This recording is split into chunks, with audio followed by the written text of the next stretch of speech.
In this lesson, we're going to look at the auditor's report. An unqualified audit report basically says that the financial statements are presented fairly in all material respects, which is in your opinion as the auditor. Now, before you can say that, you need to pass through 5 separate gates. The first gate is that you've been engaged to perform an audit. The second is that you followed GAS. The third is that you've gathered sufficient appropriate audit evidence. The fourth is that you have evaluated the fairness of presentation relative to GAAP. And fifthly, that you have no reservations whatsoever. If all of these have been achieved, it's time to draft your auditor's report. Later, we will discuss what happens when you fail to pass through one or more of these gates. Let's walk through a standard report so that you can understand what it contains. It's not all that long, but the wording is precise and specific. Note the title, Independent Auditor's Report, which is intended to emphasize the independence of the auditor. The report is addressed to the shareholders. Shareholders typically get to vote on only 2 things at the annual general meeting. First, the appointment of directors, and secondly is the appointment of auditors.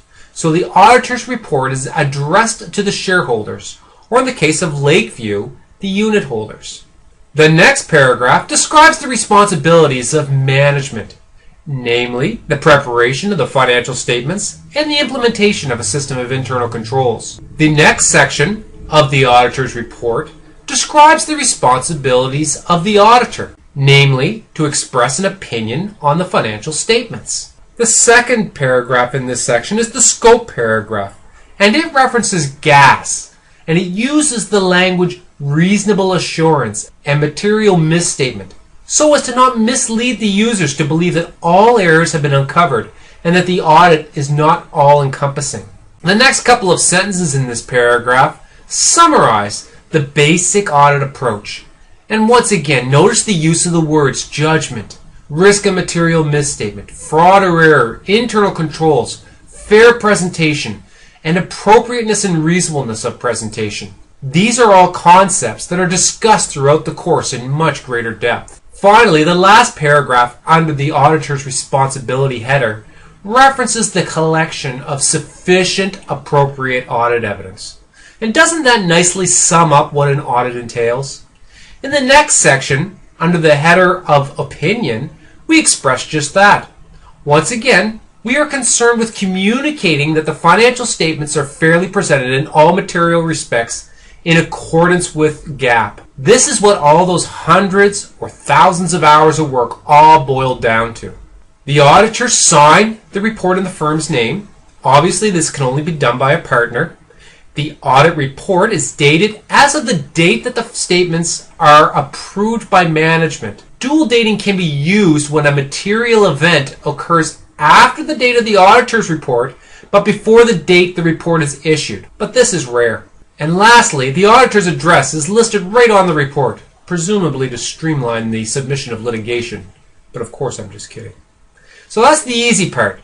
Modifications to the audit report can arise for a number of reasons, without changing an unqualified opinion. Let's look at a few of those reasons now.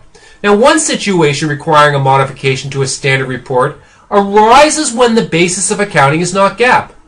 And this simply requires the replacement of the GAAP reference with the other basis of accounting used by management to prepare the financial statements. There can also be additional paragraphs added to the auditor's report describing what are called matters of emphasis. This is used to highlight for the reader's attention disclosure with significant importance or uncertainty. Uncertainty relating to exceptional litigation or regulatory actions, subsequent events, major catastrophes, or other significant uncertainties and inconsistencies. Other matters is another type of disclosure that can be found in the auditor's report. Now, other matters are those that are relevant to the user's understanding of the audit function, but not disclosed in the financial statements. For example, the inability of the auditor to withdraw from the engagement, additional responsibilities of the auditor, or restrictions on the distribution of the auditor's report. When further explanation is required, this content gets added after the opinion paragraph. In the next lesson, we're going to discuss all the various ways in which the auditor can express their reservations when their findings are other than satisfactory. So until then, don't stop till you get to the top. When you get to the top, don't stop.